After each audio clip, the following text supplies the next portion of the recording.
देखिए, आपके माध्यम से, मीडिया के माध्यम से वैसे तो मैं सर्व समाज को आमंत्रित करती हूँ कि हमारे साथ अन्याय हुआ था 5 दिसंबर 2023 को। आप सबको पता है, पूरा हिंदुस्तान बंद हुआ था। सुखदेव सिंह जी गोगामेडी कोई ऐसी शख्सियत नहीं थे जिनके बारे में बताना पड़े। वो तो खुद ही अपने आप में एक मिसाल थे। सबको हर वक्त जगाते थे, सबकी बातें हमेशा आगे रखते थे। अन्याय अत्याचार के लिए अगर कोई लड़ाई होती तो सुखदेव सिंह जी सबसे पहले खड़े होते थे। आज मैं बता दूं आपको, 2 साल होने के बावजूद, 2 साल 3 महीने होने के बावजूद भी सुखदेव सिंह जी का न्याय प्रक्रिया वहीं की वहीं है। जबकि देश की सबसे बड़ी जांच एजेंसी एनआई हमारे पास है, लेकिन फिर भी रिजल्ट के नाम पे हम जीरो हैं।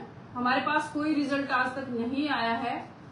अब आप जैसे भाइयों का कहना और समाज का कहना मान करके हम इस लड़ाई को लड़ रहे हैं। उन सब ने बोला कि सुखदेव सिंह जी गोगामेडी को न्याय दिलाइए। उन्होंने हमेशा गरीब तबके की, किसी की भी कोई भी आवाज होती अन्याय अत्याचार के खिलाफ, वो हमेशा खड़े होते थे। तो आज आपका कर्तव्य बनता है कि आप उन्हें न्याय दिलाएं। देखिए, मैं चल पड़ी हूँ। मैं 22 फरवरी से घर से निकल चुकी हूँ। मैंने लगभग पूरे जिले कवर कर लिए हैं। जिले और राज्य में हर जगह पहुंची हूँ सुखदेव सिंह जी गोगामेडी के न्याय के लिए, और सबको आमंत्रित कर रही हूँ कि आप सब आइए। जो अन्याय हुआ है उस अन्याय को खत्म करते हैं, और जो लोग आज भी विदेशों में बैठ करके सुखदेव सिंह जी के लिए गलत बोलते हैं, उन लोगों को सरकार के द्वारा भारत में लाया जाए और लाने के बाद उनको फांसी हो। क्योंकि आपको पता है कि अभी पिछले दिनों ही, थोड़े दिन हुए हैं, उससे पहले विजय पलाड़ा जी के नाम से जो धमकी आई थी, उनसे रंगदारी मांगी गई थी 10 करोड़ की। तो उस टाइम पे बोला गया था, सुखदेव जी के बारे में गलत बोला गया था कि उनको जैसे मारा आपको भी मारेंगे। उससे अभी थोड़े दिन पहले और विद्यासर गांव, आपने सुना होगा, चूरू का मामला है, जहां होटल में दिन दहाड़े हत्या होती है और फिरौती भी मांगी जाती है, बार बार फिरौती। अब हमारे व्यापारी भाई है, हमारे कोई भी नीडर भाई है, या बाहर जाके कुछ भी कमाते दमाते हैं, तो सबको आए दिन ये डर सताता है कि कहीं वो लोग हमें देख न ले, हमें धमका न दे, और धमकी देने के बाद हमें पैसे न देने पड़ जाए। तो देखिए, इस अपराध के खिलाफ किसी ना किसी को तो खड़ा होना था।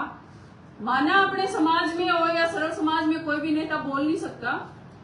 सबको डर सताता है कि अगर तुम बोलोगे तो तुम्हें मारने की धमकी आ जाएगी। लेकिन मैं बता दूं कि मैं तो एक जिंदा लाश हूँ, मुझे मरने का भय नहीं है। जिस दिन सुखदेव जी गए थे, मैं उसी दिन मर गई थी। तो मैं अब इन लोगों के खिलाफ लड़ाई लड़ूंगी और सुखदेव सिंह जी गोगामेडी को न्याय दिलाकर ही रहूंगी। अगर न्याय उस दिन नहीं मिलता है, अगर सरकार कोताही बरतती है इस मामले में, तो मैं आपके माध्यम से सरकार को भी बता देती हूँ कि उस वक्त अगर हमें न्याय की कोई प्रक्रिया सही से नहीं मिली तो मैं आत्मदाह के लिए तैयार हूँ, और समाज मेरे आत्मदाह को स्वीकार भी करेगा और मुझे लेकर भी आएगा।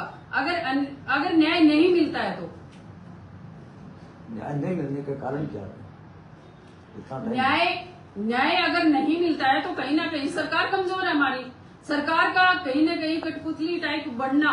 मैं कह रही हूँ, आप एक बात बताइए, अगर सरकार मजबूत होती तो यूपी की सरकार कोई विदेश में थोड़ी ना है। यूपी भी तो हमारे ही देश में है ना। लेकिन वहां की सरकार देखिए, अगर कोई अपराध होता है तो आधे घंटे का काम होता है, आधे घंटे का। प्रशासन हाथों हाथ एनकाउंटर करता है। तो राजस्थान में क्यों नहीं होता? सरकार की कमजोरी है।